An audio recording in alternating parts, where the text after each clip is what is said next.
Happy morning everyone, welcome to Learner Academy Education Classes on YouTube।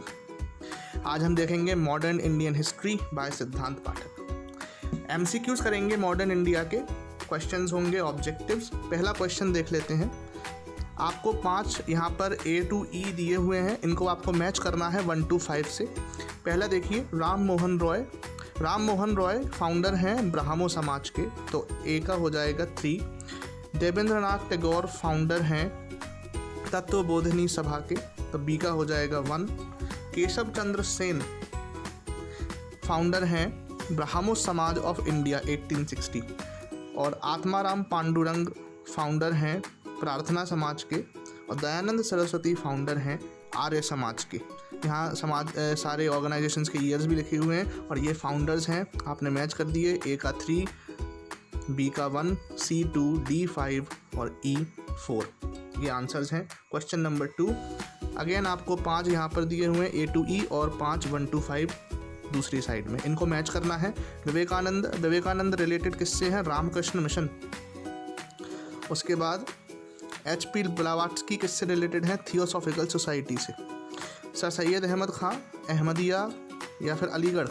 Ji, Syed Ahmad Khan Aligarh movement से related हैं, और Mirza Ghulam Ahmad Ahmadiya movement से related हैं।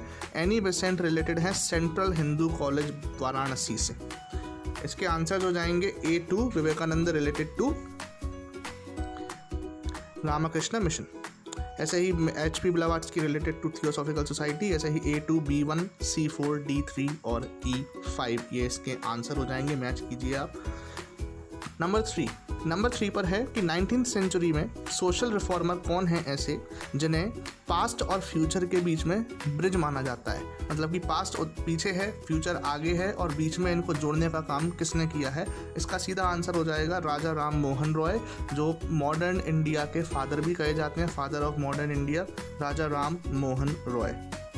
Question number 4, which of the following was not a common social reform attempted by Hindu social reformers? Hindu social reformers बहुत रहे हैं, राजा राम मोहन रॉय से start कीजिए। तो केशव चंद्र सेन, देवेंद्रनाथ टैगोर, आत्माराम पांडुरंग, ईश्वर चंद्र विद्यासागर और भी बहुत सारे लोग इसमें शामिल रहे हैं।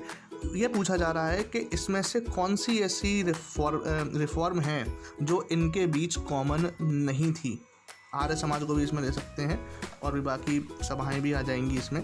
तो कौन सी चीज़ है जो इन्होंने अटेम्प्ट नहीं की कॉमनली? कुछ लोगों ने अटेम्प्ट की होंगी, लेकिन कॉमनली तो इमेंसिपेशन ऑफ वुमेन सबका अटेम्प्ट था। सब कह रहे थे मोनोगेमी अगेन, और फीमेल एजुकेशन की सब बात करते थे। अनटचेबिलिटी एक ऐसा इशू है जो इन रिफॉर्मर्स ने सब ने मिलकर इसको आगे नहीं बढ़ाया। अनटचेबिलिटी इसका आंसर हो जाएगा, जो इनके बीच कॉमन नहीं था। बाद में ज्योतिराव फुले और EV रामास्वामी इसको फॉरवर्ड लेकर जाएंगे, और उसके बाद गांधी इसको फॉरवर्ड करेंगे, लेकिन इन लोगों ने इसको फॉरवर्ड नहीं किया था या सामने ये नहीं लाए थे। Answer is untouchability. Question number 5, untouchability छुआछूत से अगेंस्ट जो होती है कि आपको छुआछूत नहीं करनी है। और डिप्रेस्ड क्लासेस के अपलिफ्टमेंट के लिए गांधी जी के पहले किसने स्टार्ट की थी? तो गांधी जी आते हैं 1915 के बाद में इंडिया में। उससे पहले कौन थे ऐसे व्यक्ति जिन्होंने डिप्रेस्ड क्लासेस या पिछड़े जात के लिए, SCs के लिए मुहिम जारी की थी? तो इसका आंसर है ज्योतिबा फुले। ज्योतिबा फुले ने ऑर्गेनाइज किया था, सत्यशोधक समाज फाउंड किया था 1873 में। उसके थ्रू इन्होंने मूवमेंट चलाया था, एंटी ब्राह्मण मूवमेंट भी चलाया था। तो इसका आंसर है Jyotiba Phule. Question number 6, abolition of सती। इधर ऑप्शन दिया हुआ है B C D दिए हुए हैं, इनको आपको 1 2 3 4 से मैच करना है। अबॉलिशन ऑफ सती कब हुआ? 1829 में बेंटिंक ने किया। Legalisation of marriage of widows 1856 में हुआ था। प्रोहिबिशन ऑन फीमेल इन्फेंटिसाइड वो पहले ही हो गया था 1804 में, और अबॉलिशन ऑफ स्लेवरी 1843 में। इसके आंसर होंगे A3 B4 C2 D1। आपको अगेन क्रोनोलॉजी और आपके उसके ईयर्स याद रखने हैं जो इवेंट्स हुए हैं।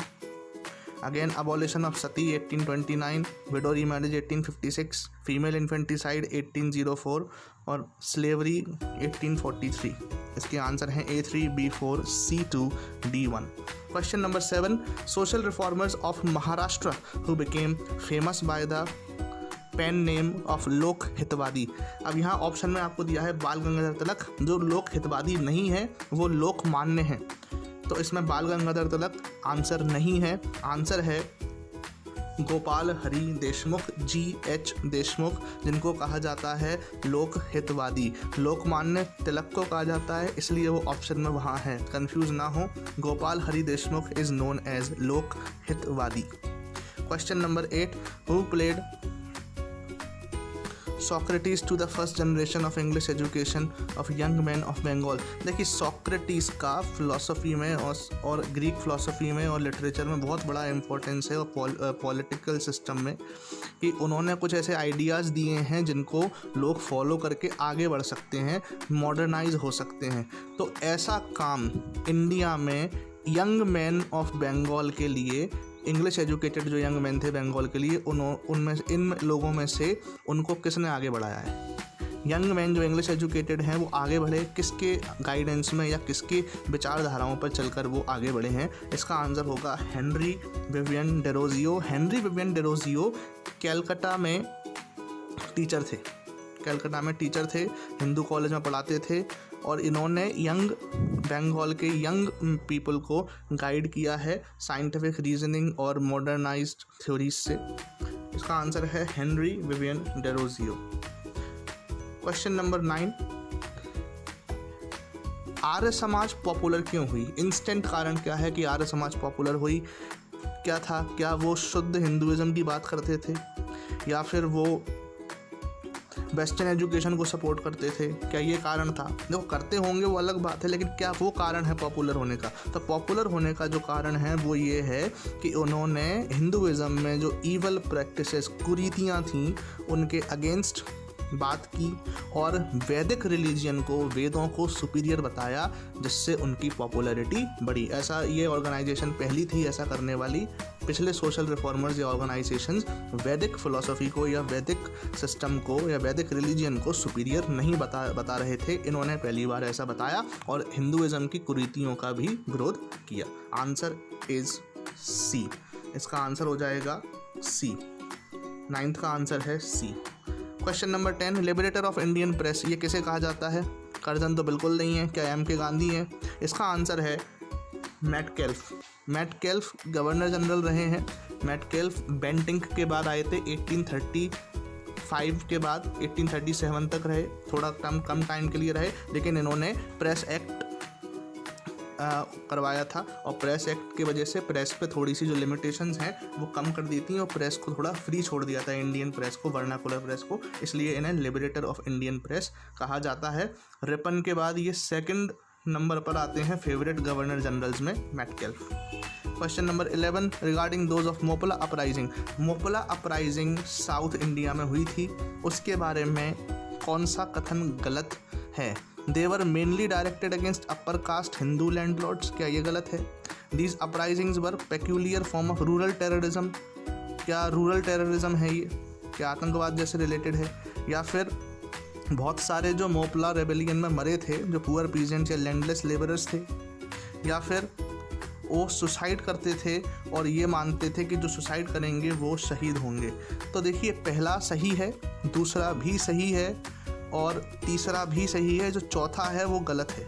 ऐसी कोई धारणा नहीं थी कि सुसाइड कर लेंगे, ऐसी कोई धारणा नहीं थी। पहले 3 सेंटेंस सही हैं, अपर कास्ट हिंदू लैंडलॉर्ड्स के अगेंस्ट थे, वो रूरल टेररिज्म का फॉर्म थे, डेथ्स उन्होंने बहुत की हैं, उपद्रव मचाते थे, लेकिन वो सब लैंडलेस पीजेंट्स और लेबरर्स हुआ करते थे, ये भी सही है। तो 1 A B C सही है, D गलत है, is the answer. Question number 12, immediate forerunner of Indian National Congress. Indian National Congress की अग्रदूत कौन है? इमीडिएट फोररनर मतलब ऐसी एक ऑर्गेनाइजेशन जो इंडियन नेशनल कांग्रेस जैसी ही है लेकिन उतनी पॉपुलर नहीं है और इंडियन नेशनल कांग्रेस से पहले आई है, उसे हम फोररनर कहते हैं। कि विचारों में एक जैसे मिलते हुए, स्ट्रक्चर में भी एक जैसे, लेकिन समय का थोड़ा अंतर होता है। अग्रदूत पहले आता है, फोररनर पहले आता है, और जिसका फोररनर कोई होता है वो चीज़ बाद में आती है। तो इंडियन नेशनल कांग्रेस बाद में आएगी, ये ऑर्गेनाइजेशन पहले आएगी और इसे फोररनर कहा जाएगा। इसका आंसर है इंडियन नेशनल कॉन्फ्रेंस, जो सुरेंद्र नाथ बनर्जी ने बुलाई थी। इंडियन नेशनल कॉन्फ्रेंस इसका आंसर है, बाकी की नहीं है, क्योंकि वो सब इंडिया लेवल पर नहीं है, वो प्रोविंस लेवल पर है। इंडिया लेवल पर सिर्फ इंडियन नेशनल कॉन्फ्रेंस थी, जो कि इंडियन नेशनल कांग्रेस बाद में ऐसी ही ऑर्गेनाइजेशन सामने आई नेशनल लेवल पे। Answer is Indian National Conference. Question number 13, from 1885 to 1905 object before the INC was. तो क्या ऑब्जेक्टिव है 1885 से 1905 तक, क्या करना चाहती है कांग्रेस? क्या वो है कि भाई एम्प्लॉयमेंट प्रोवाइड किया जाए इंडियंस को हायर पब्लिक सर्विसेज में, सिविल सर्विसेज में, ICS में, और रिप्रेजेंटेटिव इंस्टीट्यूशंस बनाए जाएं जिससे इंडियन पार्टिसिपेशन हो पाए, और सेल्फ गवर्नमेंट। तो जी सेल्फ गवर्नमेंट की मांग नहीं थी कांग्रेस के फॉर्म होते ही, ये बाद में आई है। आंसर है A और B दोनों। वो ये कहते थे कि हमें तो आपके अंदर ही रहना है, ब्रिटिश रूल चलना चाहिए, लेकिन हमें आप प्रॉपर तरीके से पार्टिसिपेशन करने दीजिए जिससे कि हम गवर्नमेंट में और एडमिनिस्ट्रेशन में हमारा रोल निभा पाएँ। तो A और B इसका आंसर है। A or B is the answer. Question number 14, who said Congress is tottering to its fall and one of my greatest ambitions while in India is to assist it to a peaceful demise। कौन ऐसा व्यक्ति है जो ये चाहता था कि कांग्रेस जो है वो अपने अंत तक जाने वाली है और उसका ये सपना है कि कांग्रेस ख़त्म हो जाए? तो कांग्रेस मुक्त भारत चाहते थे। कौन चाहते थे? क्या गांधी चाहते थे? नहीं जी, गांधी ऑप्शन में ही नहीं। डफरिन, कर्जन, लैंसडाउन, एल्जिन अंग्रेज हैं, अंग्रेज ही चाहते हैं। तो अंग्रेज़ों में कौन है? सबसे जो खतरनाक आदमी मुझे लगता है इसमें लॉर्ड कर्जन है, और आंसर भी कर्जन है। कर्जन ये चाहता था कि कांग्रेस ख़त्म हो जाए और नेशनल मूवमेंट भी साथ में ख़त्म हो जाए, ब्रिटिश का वर्चस्व बना रहे। Answer is Curzon. Question number 15, question number 15 क्या कह रहे हैं कि swadeshi and boycott against the partition of Bengal was visualized by. किसने विजुअलाइज किया था कि पार्टीशन ऑफ बंगाल हो? तो पार्टीशन ऑफ बंगाल के समय में स्वदेशी और बॉयकॉट का आइडिया किसके दिमाग में ज़्यादा सबसे पहले आया था? पार्टिसिपेशन चारों ने किया है, लेकिन आइडिया किसका था? तो आंसर इज रास बिहारी बोस। रास बिहारी बोस का ये आइडिया था स्वदेशी और बॉयकॉट करने का पार्टीशन ऑफ बंगाल के अगेंस्ट। ये क्वेश्चंस हुए आपके। अब हम आते हैं प्रैक्टिस क्वेश्चंस पर। प्रैक्टिस क्वेश्चंस आपको अटेम्प्ट करने हैं, इनके आंसर्स कमेंट्स में देने हैं। 16 क्वेश्चन आपके सामने हैं प्रैक्टिस के लिए कि पार्टीशन ऑफ बंगाल, रविन्द्रनाथ टैगोर वहाँ पर थे जब पार्टीशन हुआ, तो उन्होंने क्या प्रोग्राम सजेस्ट किया? वंदे मातरम गाने का, या राखी बांधने का, या फिर पैट्रियोटिक सॉन्ग्स गाने का, या फिर नेशनल एजुकेशन की उन्होंने बात कही। बात ये नहीं है कि क्या बात सही थी, बात ये है कि उन्होंने क्या कहा था। तो रविन्द्रनाथ टैगोर ने क्या सजेस्ट किया था ये आपको बताना है 1905 में पार्टीशन ऑफ बंगाल के समय। क्वेश्चन नंबर 17, रेजोल्यूशन पास किए थे इंडियन नेशनल कांग्रेस ने स्वराज बॉयकॉट नेशनल एजुकेशन पर, कब किए थे ये आपको बताना है, और आपको सिटी दी हुई है, ईयर दोनों दिए हुए हैं, आपको करेक्ट बताना है कौन सा आंसर इसका होगा। लास्ट क्वेश्चन है कि इमीडिएट कॉज स्प्लिट, सूरत स्प्लिट जो हुआ था 1907 में, उसका मेन कारण क्या था? क्या वो प्रेसिडेंट के इलेक्शन से था, या फिर वो तिलक को हटाने की बात थी, या फिर स्वराज की बात थी, या फिर स्वराज, स्वदेशी, बॉयकॉट और नेशनल एजुकेशन के रेजोल्यूशन से वो रिलेटेड था? आपको आंसर बताना है, कमेंट कीजिए आंसर, चैनल को शेयर कीजिए, वीडियो को लाइक कीजिए, अपने सोशल मीडिया पर इसको शेयर करें, कमेंट करें, आंसर्स कमेंट करें, चैनल को सब्सक्राइब ज़रूर करें। Thank you.